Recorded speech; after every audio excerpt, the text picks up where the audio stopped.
Friday 2-3টা বিপদে পড়ে গেলাম। চলেন ভিডিওর মধ্যে বলি। ফার্স্টে সিএনজি করে নরসিংদী চলে গেলাম। নরসিংদী এই যে হেঁটে হেঁটে স্টেশনে গেলাম। স্টেশনে প্রায় 3 ঘন্টা বসে থাকার পর ট্রেন আসছে। তারপর ট্রেন খুবই নর্মাল গতিতে টানতেছে। টানের পর আমরা এয়ারপোর্ট চলে আসলাম।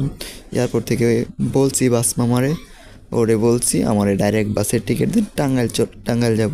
ও আমারে টিকিট দিছে 250 টাকা দা। অন্যখানে 150 টাকা দা লোকাল বাসে যেতে পারি টাঙ্গাইল। ওই জায়গায় আমারে 250 টাকা দা টিকিট দিছে ট্রেনের, বাসের টিকিট দেওয়ার পর আমি টাঙ্গাইল গেলাম। এরকম লোকাল বাস সিটটাও পাইনি, ভালো করে দাঁড়িয়ে যেতে হয়েছে।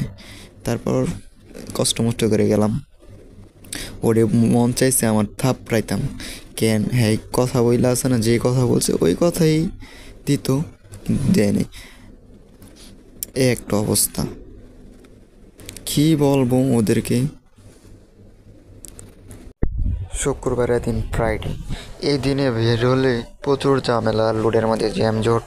বন্ধুর বাসায় যাইতেছি কিছু সামানের জন্য। চলেন রাস্তার কিছু ভিউ দেখাই।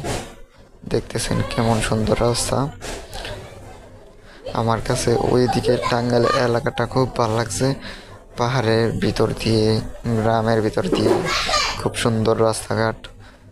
দেখুন রাস্তাঘাটের পরিবেশ আমার কাছে খুবই ভালো লাগছে। আপনাদের কাছে কেমন লাগবে? আপনাদের কাছেও খুব ভালো লাগবে জানি। দেখুন পাহাড়ের ভিতর দিয়ে চলে যাব আমাদের বন্ধুর বাসার মধ্যে। কিছুক্ষণের মধ্যে দেখুন কি স্পিডে সিএনজি টানতেছে, তারপর রাস্তা পুরাইতেছে না। কিন্তু আমার বন্ধু আছে না সূর্য, যদি ওদের বাড়ি সে দেখতে পারতাম। কিন্তু আমার বন্ধু আমার যে ঠিকানা দিছে আমার সহজ বইল আছে না, আমার টাকা বেশি খরচ হয়েছে। শুক্রবারের দিন ফ্রাইডে, এর জন্য না আমি ট্রেনের জন্য 3 ঘন্টা বসে আসছিলাম। এই যদি জানতাম আমি বাসেই এয়ারপোর্ট চলে যেতাম। কিন্তু ট্রেনের জন্য আমি মনে হয় যে 10:05 হওয়ার কথা, এই ট্রেন আইসে প্রায় 1টার আগে আইসে। আমি আমার বন্ধুর বাসায় যাইতে বেজে গেছে 4টার উপরে বেজে গেছে, সন্ধ্যা হয়ে গেছে। কিন্তু বন্ধুর বাসায় যেয়ে পৌঁছতেও পারি না। দেখুন ওনার বন্ধুর বাবা এসে আমার নিয়ে যাইতেছে। দেখুন গাড়ি ভ্যান দিয়ে নিতেছে।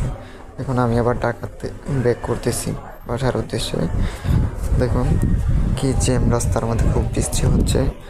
আমি ঢাকায় ফিরছি 150 টাকা তো আবার ডাইরেক্ট বাস 1 ডিপার ভাড়া দিলে গাড়ি ছেড়ে দেবে। দেখুন আমি এখন দোকানের সামনে আছি, বাসার সামনে। চলুন আজকে এখানেই স্তব্ধ। আসসালামু আলাইকুম, সবাই ভালো থাকবেন, সুস্থ থাকবেন, আল্লাহ হাফেজ। আর আমার চ্যানেলটাকে সাবস্ক্রাইব করে দিবেন। আল্লাহ।